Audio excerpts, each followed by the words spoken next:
Hello everyone. Today's topic of revision is type of singularities. We have discussed in detail in the previous lectures about the singularity. We have discussed so many questions about the singularity. Now this is the revision class और आज का जो topic है that is types of singularity. तीन तरीके की singularity होती है, या तो रिमूवेबल होती है, या तो पोल होती है, या तो एसेंशियल होती है। आपको अगर ये पता करना है कि कौन सी सिंगुलैरिटी है तो जो भी आपको फंक्शन दे रखा है उस फंक्शन पर आप लिमिट लगाएंगे और लिमिट होगी z टेंड्स टू a, ये मानते हुए कि जो आपकी सिंगुलैरिटी है वो a निकल कर आई है। तो अगर आप ये लिमिट अप्लाई करें और आपके पास एक फाइनाइट आंसर निकल कर आएगा तो आपका आंसर होगा रिमूवेबल सिंगुलैरिटी। पोल में क्या होता है, आपका जो भी फंक्शन दे रखा है उसमें आप लिमिट अप्लाई करेंगे z टेंड्स टू a, और अगर आंसर इनफाइनाइट आ जाए तो वो पोल कहलाती है।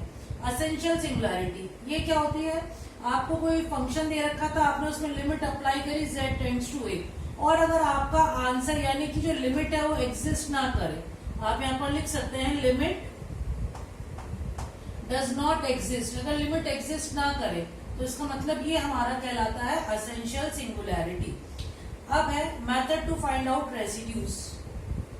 सिंगुलैरिटी के बाद आते हैं method to find out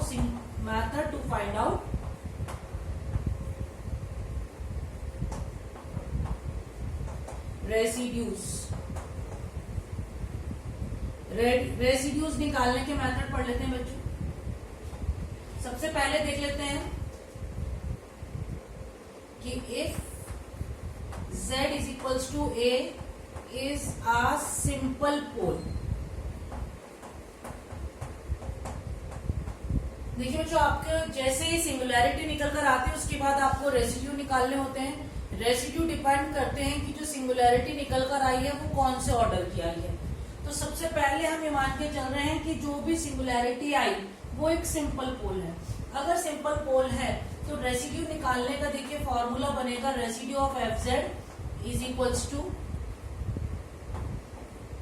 limit apply करेंगे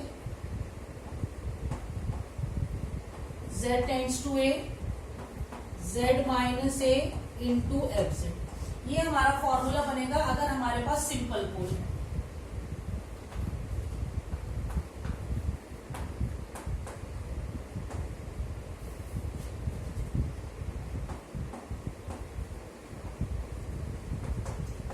सेकंड फॉर्मूला देख लेते हैं।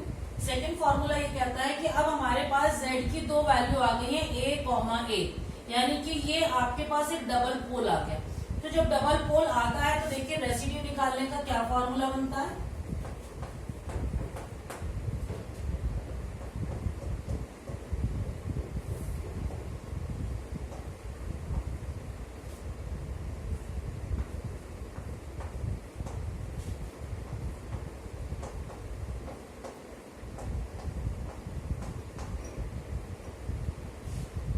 ये आपका फॉर्मूला बनेगा रेसिड्यू निकालने का। जब भी आपके पास डबल पोल आएगा, एक बार और देख लेते हैं, residue of fz is equals to, limit लगाएंगे z tends to a d upon dz, z minus a का होल स्क्वायर इंटू fz। ये फॉर्मूला आपको यूज करना है जब आपके पास पोल आएगा सेकेंड ऑर्डर का, जिसको हम डबल पोल भी बोलते हैं, और ये फॉर्मूला आप अप्लाई करेंगे जब आपके पास सिंपल पोल निकल कर आएगा। लेकिन अगर आपके पास पोल जो है वो सिंपल भी नहीं है, डबल भी नहीं है, अगर आपके पास थर्ड ऑर्डर का या फोर्थ या फिफ्थ या सिक्स्थ ऑर्डर का पोल आ जाए तो देखेंगे उसके लिए रेसिड्यू किस तरीके से निकालते हैं बच्चों।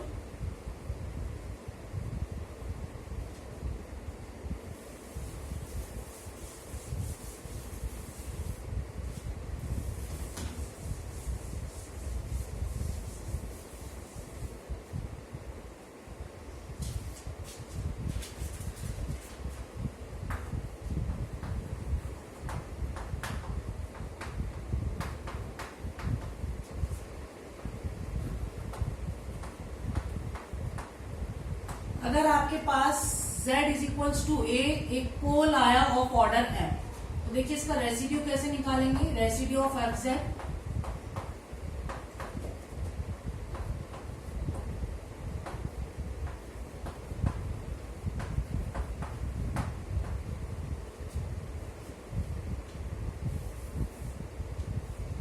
इधर लिख लेते हैं।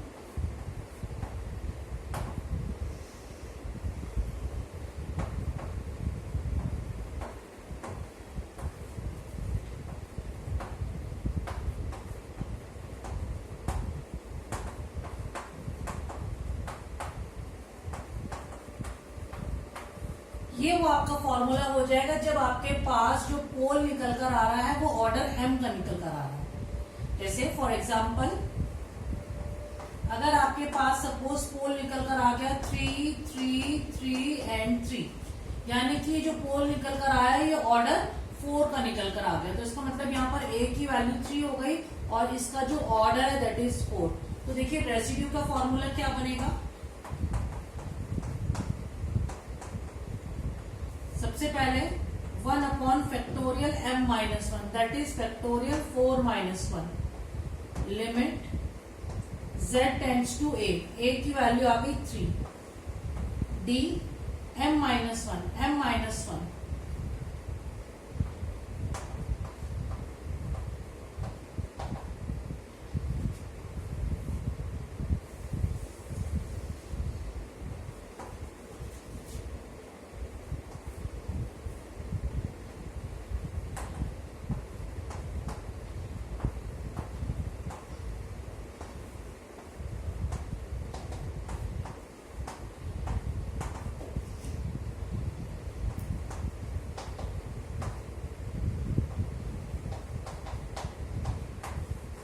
आपका ये फॉर्मूला इस तरीके से बन जाए। इसका मतलब आपको ये जो भी फंक्शन है इस पर पहले फंक्शन को सिंप्लीफाई करना बच्चों। सिंप्लीफाई करने के बाद आप देखेंगे कि आपका ये वाला फैक्टर कैंसिल आउट हो जाएगा और जो फंक्शन बचेगा उसको आपको 4 बार डिफरेंशिएट करना है विद रिस्पेक्ट टू z, और डिफरेंशिएट करने के बाद आपको ये लिमिट को अप्लाई करना है। तो यहाँ पर आपने देखा कि 3 तरीके से फॉर्मूले हैं रेसिड्यू निकालने के लिए। रेसिड्यू निकालने के बाद हम लोग रिवाइज करते हैं Cauchy's residue theorem.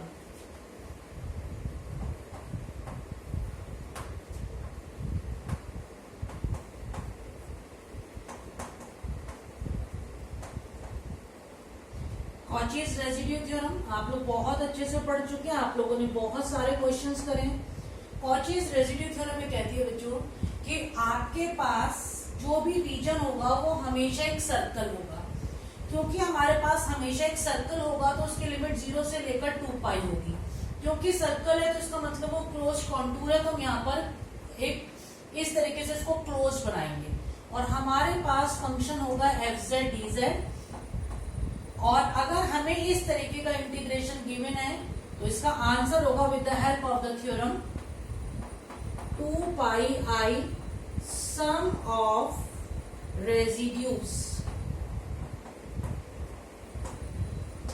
2 pi i sum of the residues. ये वो रेसिड्यू हैं जो कि फाइंड आउट किए गए हैं at the poles which lies inside the circle. तो ये वो सारे रेसिड्यू होंगे जो कि सर्किल के अंदर लाई करते होंगे। तो ये हमारी कॉचीज रेसिड्यू थ्योरम थी। कॉचीज रेसिड्यू थ्योरम के बाद एक क्वेश्चन को लेते हैं।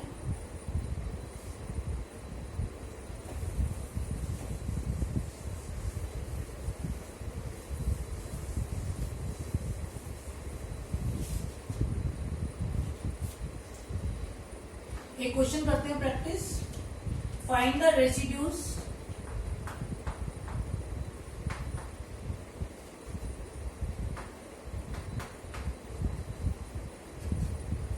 ऑफ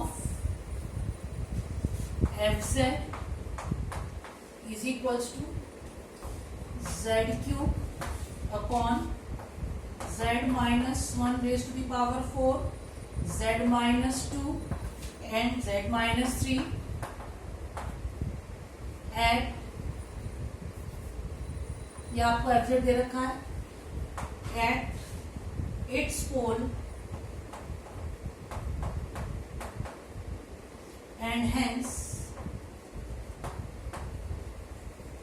evaluate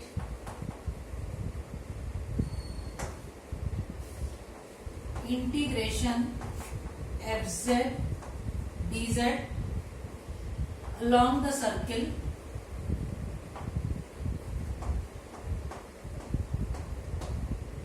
C और इसकी वैल्यू गिवन है mod of z is equals to 5/2।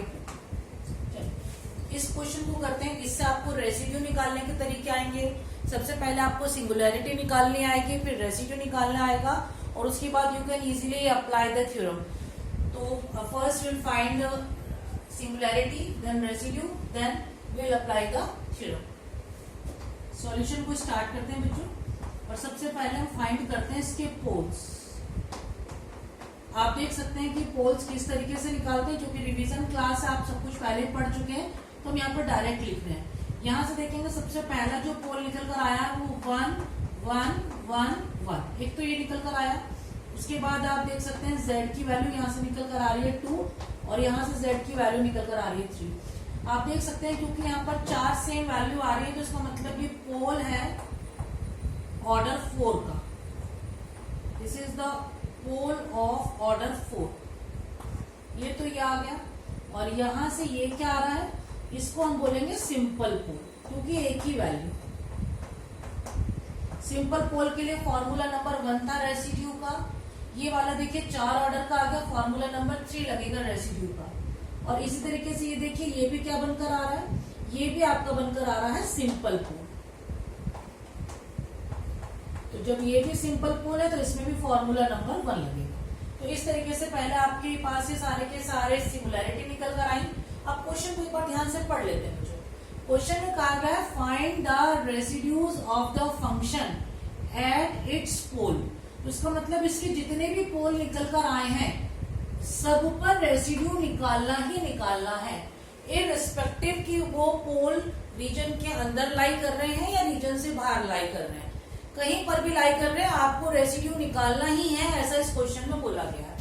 तो सबसे पहले हमने पोल निकाला, पोल निकालने के बाद उसकी रेसिड्यू निकालेंगे. आगे क्या बोला गया है, एंड हेंस.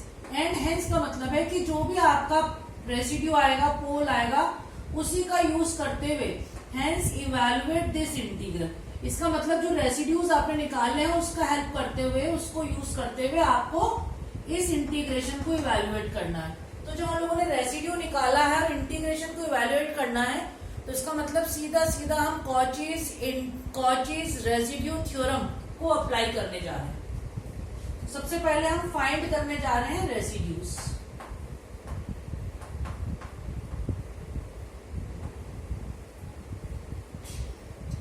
रेसिड्यू आपको मैंने अभी सारे फॉर्मूले बताए, आपको अच्छे से रेसिड्यू निकालना आ गया है. तो हम सबसे पहले रेसिड्यू निकालेंगे फंक्शन का at z is equals to 2. क्योंकि सिंपल पोल है तो फॉर्मूला नंबर 1 लगेगा. फॉर्मूला नंबर 1 क्या कहता है, लिमिट लगाएंगे z टेंड्स टू इनफाइनाइट, उसके बाद z minus 2 into f z. F z आप देख सकते हैं क्या है, क्या बनकर आएगा, limit z tends to 2 z minus 2 into f z. F z की वैल्यू क्या है, z cube upon z minus 1 की पावर 4 z माइनस 2 और z माइनस 3. आप देख सकते हैं z माइनस 2 से z माइनस 2 कैंसिल होगा, और आप यहाँ पर लिमिट अप्लाई करेंगे, और आपका जो आंसर निकल कर आएगा वो आंसर आएगा -8. और इसको हम नाम कर देते हैं, नेमिंग कर देते हैं, दैट इज R1.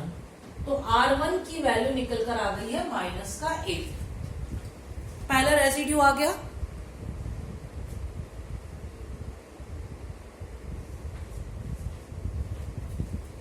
अब सेकंड चेक करते हैं.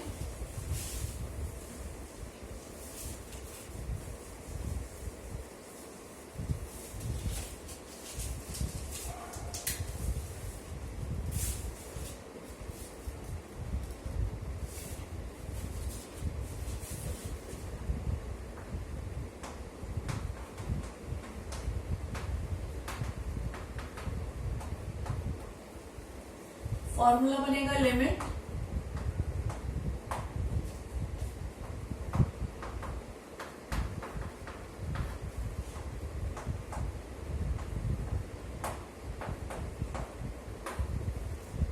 एफ जेड की वैल्यू आप देख सकते हैं यहां से ये थी,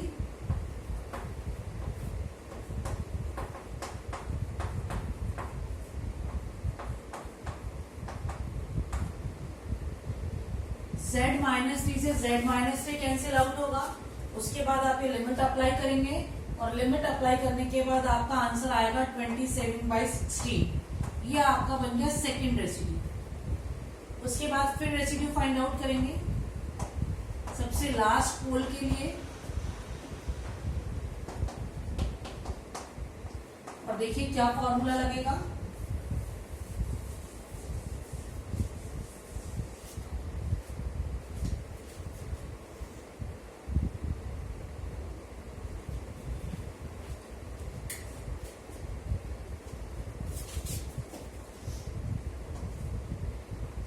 फॉर्मूला था factorial m-1 limit z tends to a d m-1 dz m-1 z minus a की power n into fz। This was the formula. देख लेते हैं इसके लिए m कितना था हमारा। m की वैल्यू थी 4,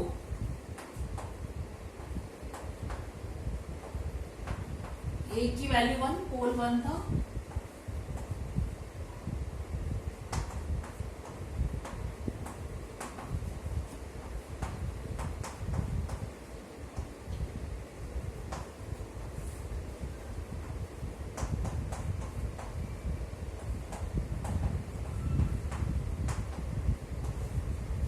आप देख सकते हैं z-4 से z-4 कैंसिल हो गया।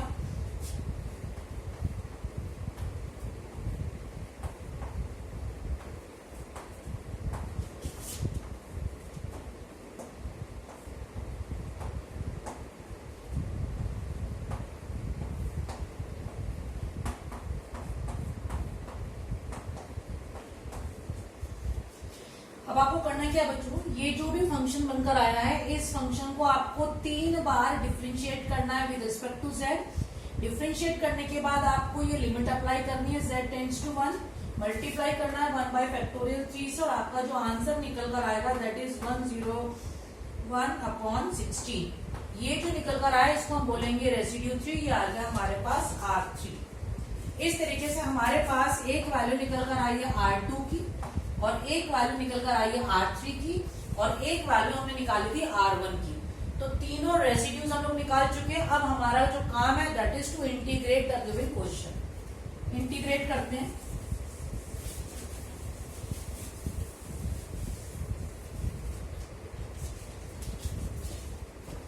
Now integrate fz dz।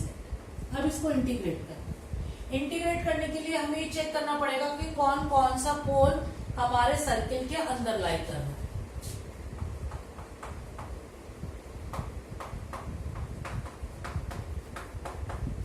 Circle की इक्वेशन थी 5/2 यानी कि 2.5। आप देख सकते हैं कि इसका सेंटर कितना है 0 और रेडियस कितनी है इसकी, ये निकल कर आ गई है रेडियस।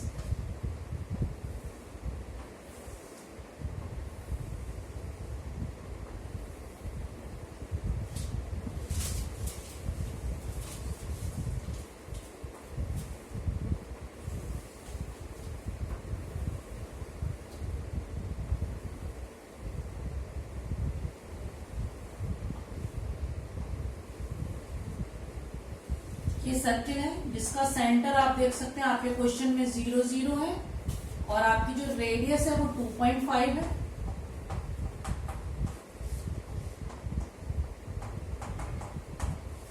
ये पॉइंट हो गया 0,2.5 और ये पॉइंट हो गया 0,-2.5। पोल्स चेक कर लेते हैं क्या क्या थे हमारे। एक पोल था z = 1, एक पोल था z = 2 और एक पोल था z = 3। इसके कोऑर्डिनेट हो गए 1,0, इसके कोऑर्डिनेट हो गए 2,0, इसके कोऑर्डिनेट हो गए 3,0। तो देखिए 1,0 1,0 ये मान लेते हैं तो ये पॉइंट आ गया आपका 1,0। तो ये तो अंदर लाई कर रहा है पोल, ये पोल अंदर लाई कर रहा है। उसके बाद 2,0, सपोज दिस वन 2,0 तो ये भी अंदर लाई कर रहा है। उसके बाद 3,0। If this point is 2.5 then 3 point will be here और ये आ जाएगा 3,0। इसका मतलब ये वाली सिंगुलैरिटी बाहर लाई कर रही है, ये दोनों अंदर लाई कर रही है और ये सिंगुलैरिटी बाहर लाई कर रही है। तो जो सिंगुलैरिटी बाहर लाई कर रही है वो सिंगुलैरिटी को हम कंसीडर नहीं करेंगे। तो यहाँ पर हम इंटीग्रेशन करेंगे, अप्लाई करेंगे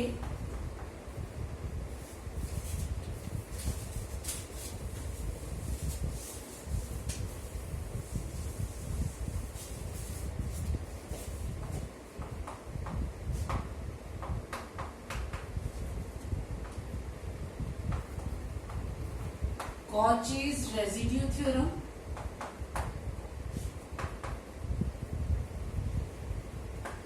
और ये बनकर आएगा 2 pi i sum of the residue. लेकिन सिर्फ वही रेसिड्यूज काउंट करने हैं जिनके पोल अंदर लाई करते हैं। कौन कौन से पोल लाई कर रहे थे?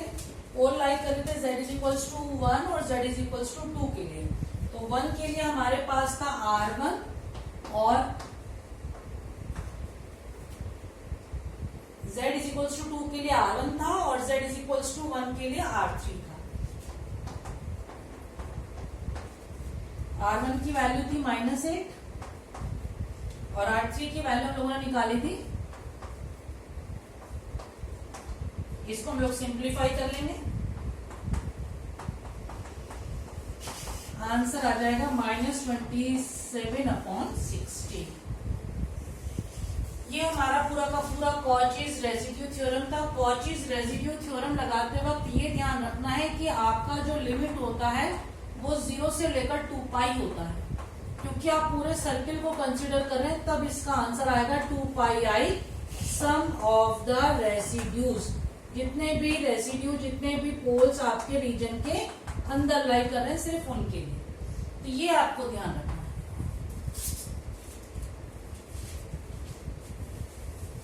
अगला टॉपिक है कॉन्टूर इंटीग्रेशन।